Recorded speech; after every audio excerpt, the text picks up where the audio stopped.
senhores telespectadores, hoje vim a Silves. O que estão a ver na nossa frente é uma das torres do Castelo de Silves. Bom, estamos no interior do castelo. Se olharem aqui na minha frente, veem realmente isto está tudo em obras. Vão fazer agora aqui umas grandes obras dentro do castelo. Há um plano, enfim, um plano que espero que fique muito interessante. Silves é hoje uma cidade encantadora, realmente é, das mais bonitas de todo o Algarve. Bom, mas há 1000 anos, Silves era uma das mais ricas, das mais cultas, das mais poderosas cidades do sul da Península Ibérica. Era incomparavelmente maior que Lisboa. Tinha uma população que se calcula entre 20 ou 30 mil pessoas, mas eram gente muito civilizada. Há um escritor árabe que diz que aqui, nessa altura, até os camponeses sabiam fazer versos. Uma terra foi povoada logo de início com gente do Iémen. Os iemenitas eram árabes muito civilizados. Bom, eu sempre tive o sonho de que Silves voltasse à sua grandeza de há 1000 anos. E não julguem que isso era impossível. Não era. Com um pouco de imaginação conseguia-se. Olhem, aqui este espaço rodeado. Todas estas torres são feitas pelos mouros, tudo isto é islâmico. Pois bem, podia aqui fazer-se um grande mercado oriental com todas aquelas maravilhas que os portugueses estão sempre a ir comprar ao lado de lá, a Ceuta, a Tânger, naqueles mercados com muitos metais, com muitos cabedais, com muitos tapetes de muitas cores, com muitas curiosidades, com muita animação, com muitas especiarias, com muitos odores, com muita festa. Não era impossível ter isso aqui, e isso atrairia aqui gente de toda a península e talvez de toda a Europa. Fazer daqui uma grande conservatória da arte islâmica e da cultura do Islão. Trazia aqui muita gente. E era um ato de justiça. Porque nós ainda hoje estamos em dívida para com Silves. Essa brilhantíssima cidade foi praticamente destruída, ficou aleijada e nunca mais conseguiu ser coisa nenhuma depois da conquista que os cristãos fizeram no ano de 1189. 1189 é já fins do século XII. Quem fez essa conquista foi o rei Dom Sancho I. Para mim, acho que é um grande rei. E é exatamente para evocar a figura de Dom Sancho I que eu hoje vim a Silves, a cidade que ele conquistou no dia 3 de setembro de 1189.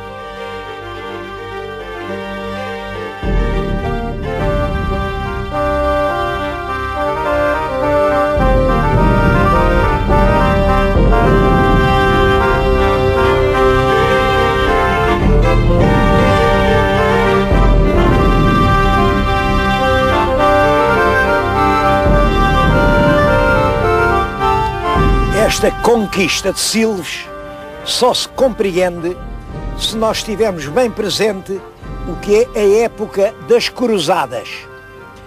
Como sabem, as cruzadas são grandes expedições militares de exércitos cristãos que vão para o Próximo Oriente, para a Terra Santa, para reconquistar os lugares sagrados que estavam sob o poder dos turcos. A primeira cruzada é ainda no século XI, é no fim, está a acabar o século XI. É pregada em 1096, portanto, faltam 5 anos para acabar o século XI. Mas atira com dezenas ou talvez centenas de milhares de pessoas para o Oriente e com todos os sacrifícios, com a morte da maioria, eles, apesar de tudo, conseguem conquistar Jerusalém no ano de 1099. Isto é muito importante. A partir de 1099, Jerusalém está sob o poder dos francos, quer dizer, dos soldados aqui da Europa. Toda aquela faixa do Mediterrâneo, toda é transformada numa espécie de grande reino feudal. Lá em cima, ao norte, é o condado de Edessa. Depois segue-se o principado de Antioquia, ou Antioquia, eu não sei bem a pronúncia. Depois é o condado de Trípoli. E finalmente o reino de Jerusalém. Cada um destes 4 estados tem uma corte, tem condes, barões, tem toda a estrutura feudal. É uma Europa feudal que se vai enxertar ali no coração do mundo turco. É claro, eles nas costas têm a força dos turcos seljúcidas. São turcos muito ferozes, muito guerreiros, mas as cidades do litoral governam os cristãos, constroem fortalezas, grandes fortalezas, e estes 4 estados, Condado de Edessa, Principado de Antioquia, Condado de Trípoli, Reino de Jerusalém, durante perto de 100 anos, têm todo o negócio que se fazia entre o Oriente e o Ocidente. E isto é que é muito importante perceber, e muita gente não sabe. Esse reino cristão do Próximo Oriente é uma espécie de Eldorado da Europa. Ali faz-se negócio rapidamente. É claro, morre-se depressa porque só se podia manter aquilo num constante combate com os turcos. Portanto, é preciso constantemente mandar vir soldados. E durante todo esse tempo em que dura esse reino, vão da França, da Alemanha, da Dinamarca, da Noruega, enfim, dos países bálticos, navios, e da Inglaterra, sobretudo da Inglaterra, navios e navios que levam milhares de homens que vão sustentar essa guerra. É uma guerra em que, é claro, nós temos na mão, durante todo esse século, quase todo, o comércio do Oriente. É claro que isto acabou por um desastre. Era um reino, enfim, fictício, na verdade, e aconteceu exatamente nos fins do século XII, em 1187. Digo isto porque é 2 anos antes da conquista aqui de Silves, em 1187, que o exército dos cristãos, o exército de Franco, sai de Jerusalém para se dirigir contra as forças dos turcos, que vêm comandadas por um homem muito inteligente, que é o sultão Saladino, e perto do lago Tiberíades, perto do lago, mas sem ligação com o lago, eles vêm cercados pelos soldados turcos. Os turcos pegam fogo ao restolho que naquela altura do ano estava seco, e os soldados cristãos veem-se mortos de sede numa charneca em chamas e são obrigados a render-se. É todo o exército cristão que, apesar da luta que fizeram, tem que se render. Claro, porque logo a seguir os turcos entram em Jerusalém e há uma consternação imensa em toda a cristandade. Jerusalém, depois de quase 100 anos de ser cristã, volta a ser turca. O desgosto foi tão grande que os bispos até fizeram uma jura. Enquanto Jerusalém estiver no poder dos inimigos da santa fé cristã, nós não voltamos a andar a cavalo, passamos a andar a pé. E foi a pé que eles pregaram uma grande cruzada. Eles queriam que toda a Europa se arrancasse dos seus reinos e todo o mundo fosse até aqueles lugares para derrotar os turcos e reconquistar a Terra Santa. É a terceira cruzada. É realmente a ideia do Papa era que todos os reis fossem à cruzada. Realmente os mais importantes foram. Olhem, o imperador da Alemanha, famoso Frederico Barba-Roxa, que é uma das figuras mais populares da história da Europa, é uma espécie de Carlos Magno da Alemanha. Frederico Barba-Roxa foi e não voltou. Morreu afogado quando tomava lá banho num rio. O Ricardo Coração de Leão, rei de Inglaterra, o grande rei de Inglaterra, foi e voltou. Voltou, coitado, mas prenderam-no no caminho, e é nessa altura que aparece a história de João Sem Terra. Foi uma tragédia, a ida do do Ricardo Coração de Leão à cruzada. E o rei de França, o grande Filipe Augusto, foi um grande rei, foi à cruzada. E também queriam que o nosso rei fosse. O nosso rei era Dom Sancho. Estava há pouco tempo, o Dom Sancho estava há pouco tempo no trono. Dom Sancho só é rei desde 85. 1185, é quando morreu o pai. Embora já nessa altura ele estivesse farto de reinar, porque o pai associou ao trono aos 18 anos. Portanto, há 12 anos que ele era tão rei como o pai. Há muitos documentos assinados pelos reis Afonso Henriques e Sancho, dois reis. É claro, a gente hoje pergunta por que diabo é que o Dom Afonso Henriques faz isso? Há dois reis, é porque ele já não tinha força? Eu penso que em parte seria isso, mas fundamentalmente é porque ele queria impor o filho como rei. A monarquia era moderna, ele era o primeiro rei, sabia-se lá se os nobres iam aceitar o segundo, pelo sim, pelo não, ele foi o pondo já à testa dos negócios públicos. O rei Dom Sancho, nos últimos 12 anos do reinado de Afonso Henriques, o infante Dom Sancho já se chama rei Dom Sancho. Portanto, quando ele, em 85, sobe ao trono, já tem uma larga experiência governativa. E recebe uma carta do Papa, a dizer, tens que vir à cruzada, todos os reis têm que vir à cruzada. Bom, ir à cruzada, num país que estava cheio de problemas internos, nós tínhamos sempre a ameaça do rei de Leão, que queria invadir isto, tínhamos problemas de desenvolvimento económico, então vai ir agora à cruzada. É nessa altura que começam a passar pelos portos portugueses navios e navios carregados de grandes guerreiros que vêm da Alemanha, vêm da Inglaterra, vêm da Noruega, vêm da Dinamarca, vêm do norte da França, vem toda essa gente, passam barcos e barcos nos nossos portos, a caminho da Terra Santa. Bom, devo dizer que esses cruzados, a gente fala, os cruzados ajudaram-nos.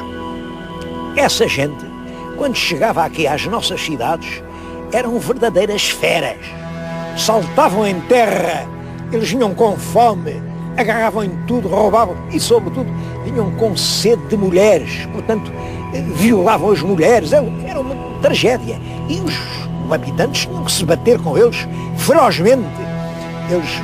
Esses soldados que vieram nessa terceira vez, quiseram ir a Compostela e aqueles povos da Galiza tiveram que combater com eles para se defender.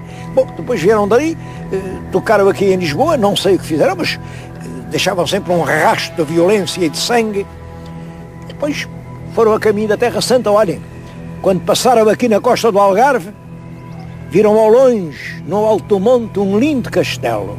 Era o castelo de Alvor. Um castelo aqui de Amoros toca a matar. Desembarcam os cruzados todos,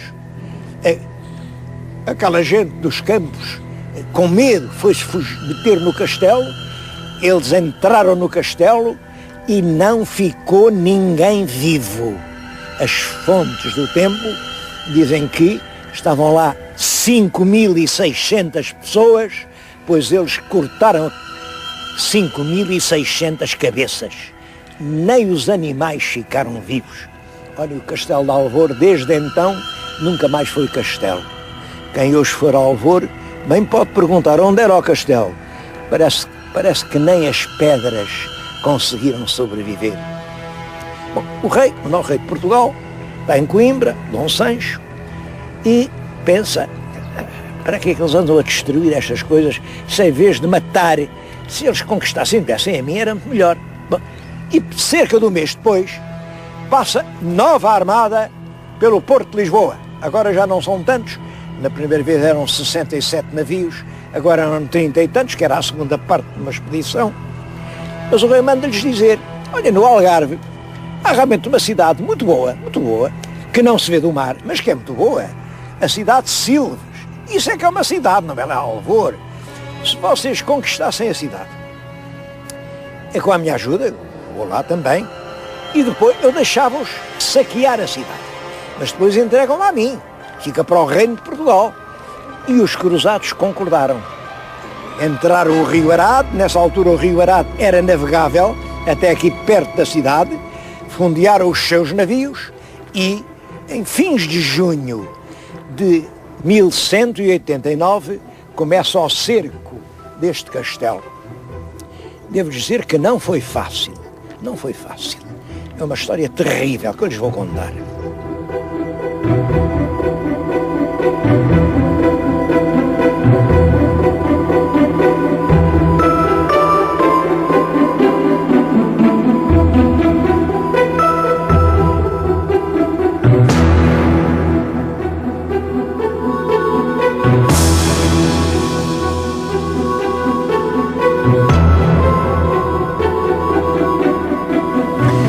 Hoje podemos conhecer com todo o pormenor essa luta enorme da conquista de Silves, porque um dos cruzados que vinham na armada deixou uma memória muito pormenorizada, contando dia a dia o que foi acontecendo. Essa relação do cruzado anónimo foi publicada por um grande algarvio, o João Batista da Silva Lopes. É um homem, é o famoso autor da história dos presos de São Julião da Barra. Para mim, é uma das maiores figuras do Algarve. E acho que o Algarve está, de certo modo, em dívida em relação a esse seu grande homem. Publicou essa relação. Ele conta que os cruzados vieram nos seus navios pelo rio acima, o rio Arado. O rio Arado era perfeitamente navegável e começou o ataque à cidade no verão, no fim de junho. Durou todo o verão, todo julho, todo o agosto. A cidade tinha valentes combatentes, não se renderam, houve combates furiosos, porque os cruzados usavam esta técnica. Debaixo do monte faziam galerias subterrâneas até pensarem que estavam debaixo da muralha. Aí aguentavam aquilo com os pecos de madeira, punham lá muita pólvora, depois pegavam num fogo com o rastilho e a explosão abatia um bocado do muro. Bom, mas os mouros sabiam isso e, portanto, faziam também contraminas e vinham também debaixo do solo e ao encontro dos cristãos. E havia batalhas em que ninguém via ninguém. Os mouros defenderam-se realmente com uma bravura extraordinária. Simplesmente havia uma coisa, uma arma contra a qual eles não podiam lutar. Era contra a sede. A cidade, com 30 mil habitantes, abastecia-se das águas do Arade. Ora bem, os cruzados cercaram a cidade e eles não podiam lá ir buscar água. A água acabou, eles deixaram de poder amassar o pão, morreram de fome e de sede. Dessa população, metade das pessoas morreram. Diz que nos últimos dias eles já só comiam figos, porque nesta altura aqui Silves era a capital do figo, aquele magnífico figo algarvio que eu conheci na minha infância, era exportado para todo o mundo islâmico, todos eles comiam os figos do Algarve e a capital da exportação era a cidade de Silves. Bom, mas quando não tiveram mais água, quando já eram poucos, mandaram dizer que se rendiam desde que os deixassem sair da cidade e ir para outra terra, levando os seus haveres. O nosso rei Dom Sancho queria aceitar isso. E disse, pronto, vão-se lá embora, levem tudo quanto têm. Mas os cruzados, isso não. A gente vem cá exatamente por causa do saque.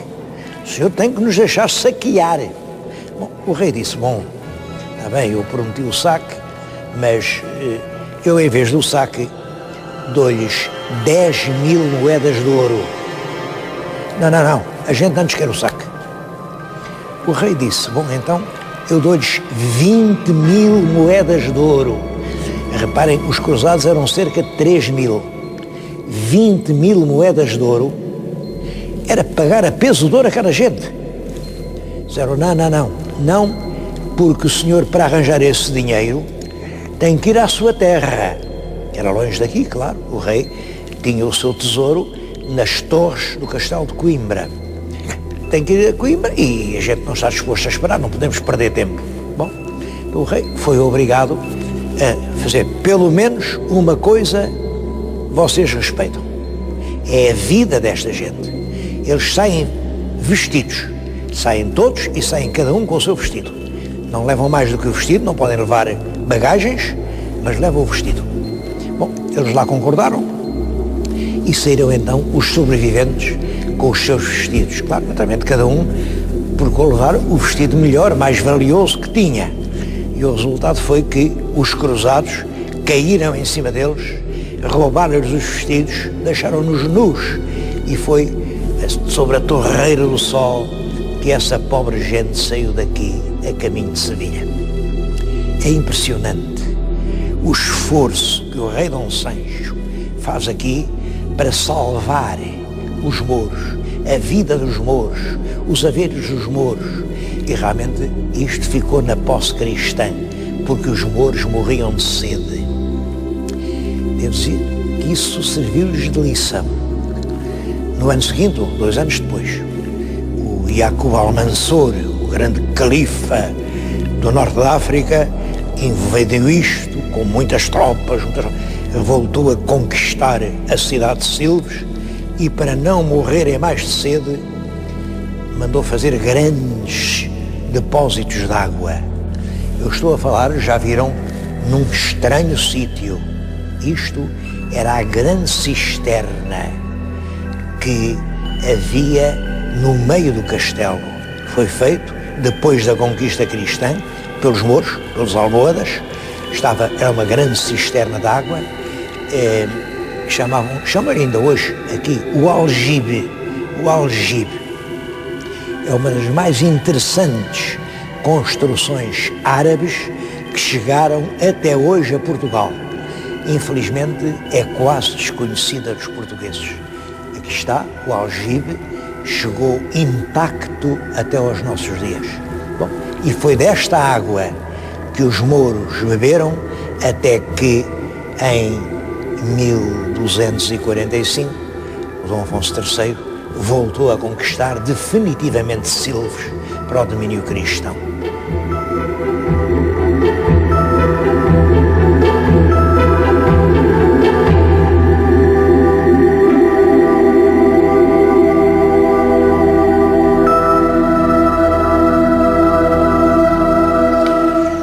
Depois da conquista de Silves, o rei Dom Sancho teve uma atividade militar muito importante, agora dentro da península.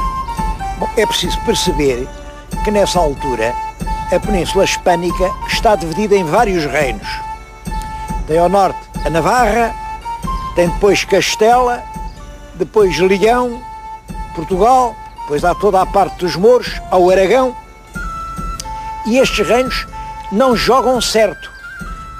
Nesta altura, há o Perigo Mouro, há o Almansor e o reino de Leão, o reino de Leão, que era aqui o nosso vizinho, o reino de Leão aliou-se com o Almansor.